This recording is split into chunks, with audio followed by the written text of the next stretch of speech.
नमस्कार मित्रों, आज हम आपके लिए बहुत ही सुंदर प्रेरणादायक कथा लेकर आए हैं, इसलिए आप इस कथा को अंत तक अवश्य सुनें। तो चलिए कथा को आरंभ करते हैं। एक बार भगवान शिव और माता पार्वती कैलाश पर्वत पर बैठे हुए थे और सांसारिक लीलाएं देख रहे थे। तभी माता पार्वती की नजर एक ऐसे मनुष्य पर पड़ती है जो बहुत ही परेशान था। उस मनुष्य की परेशानी को देखकर माता पार्वती के हृदय में ममता का भाव उभर आया, क्योंकि माता पार्वती तो इस संपूर्ण जगत की माता है। इसलिए उन्होंने उस मनुष्य की परेशानी को देखते हुए भगवान शिव से उस मनुष्य के बारे में पूछा। अब भगवान शिव तो त्रिकालदर्शी ठहरे, उन्हें तो प्रत्येक मनुष्य के साथ घटित हो चुकी, घट रही या घटने वाली सभी घटनाओं के बारे में पहले से ही ज्ञात होता है। इसलिए भगवान शिव ने उस मनुष्य को देखते ही माता पार्वती से कहा कि हे देवी, यह मनुष्य तो अपने कर्मों के परिणाम के कारण दुखी है और कुछ ही क्षणों में इसकी मृत्यु भी होने वाली है। तो माता पार्वती ने भगवान शिव से कहा, हे नाथ, मेरे हृदय में इस मनुष्य के लिए दया का भाव उभर रहा है, क्या हम इस मनुष्य की सहायता नहीं कर सकते हैं? तो भगवान शिव ने कहा, हे देवी, यह तो विधि का विधान है कि जो जैसा करता है उसको वैसा ही फल भोगना पड़ता है, और ये मनुष्य भी अपने प्रारब्ध को भोग रहा है। और अगर हम इसकी सहायता करना भी चाहें तो ये मनुष्य अपने कर्मों के कारण हमारी कृपा को स्वीकार नहीं कर पाएगा। तो माता पार्वती ने कहा, हे नाथ, मेरे कहने से आप एक बार इसकी सहायता का प्रयास करें। भगवान शिव ने माता पार्वती के कहने पर उस मनुष्य की सहायता करने का निर्णय ले लिया और तुरंत ही यमराज को बुलाया, और भगवान शिव ने यमराज को समझाकर उस मनुष्य के पास भेज दिया। यमराज तुरंत ही वेश बदलकर उस मनुष्य से जा मिले। बदले हुए वेश के कारण वह व्यक्ति यमराज को पहचान नहीं सका। यमराज ने पीने के लिए उस व्यक्ति से पानी मांगा। बिना एक क्षण गवाए ही उस मनुष्य ने यमराज को तुरंत ही पानी पिलाया।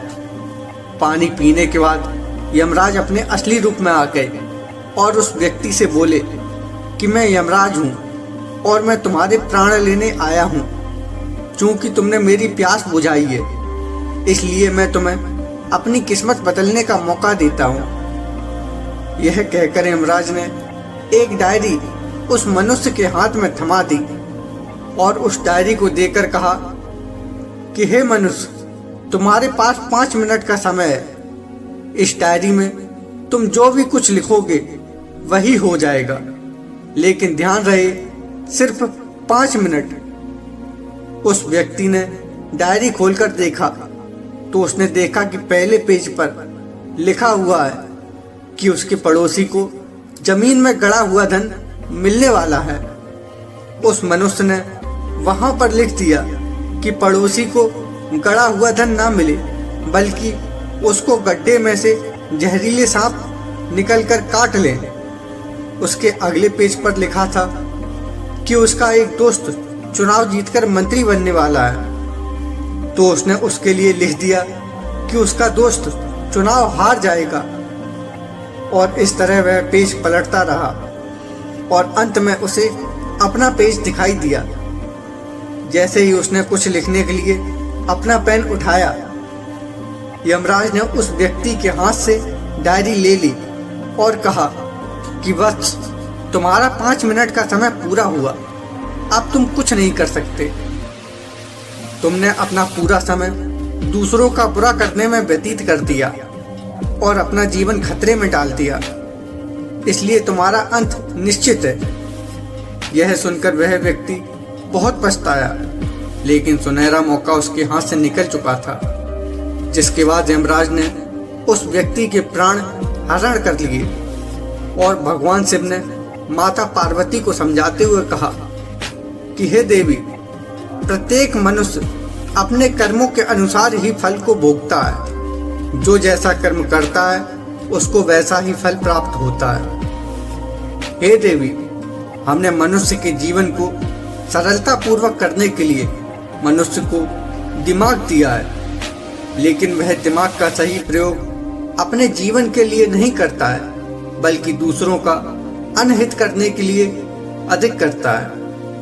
हमने मनुष्य को इतनी लंबी आयु दी है, लेकिन वह अपनी आयु के इस समय को दूसरों का अहित करने में ही समाप्त कर देता है और बाद में उसे पछताने के अलावा कुछ नहीं मिलता है। इसलिए मित्रों, ईश्वर ने हमें जो जीवन दिया है, इस जीवन में कभी किसी का बुरा ना सोचो और ना ही किसी के साथ बुरा करो। दूसरों का भला करने वाला ही सदा सुखी रहता है और ईश्वर की कृपा प्राप्त करता है। तो मित्रों, आपको ये कहानी कैसी लगी? अगर अच्छी लगी हो तो नीचे कमेंट बॉक्स में कमेंट कर अवश्य बताएं। तो मिलते हैं अगली कथा में, तब तक के लिए राम राम।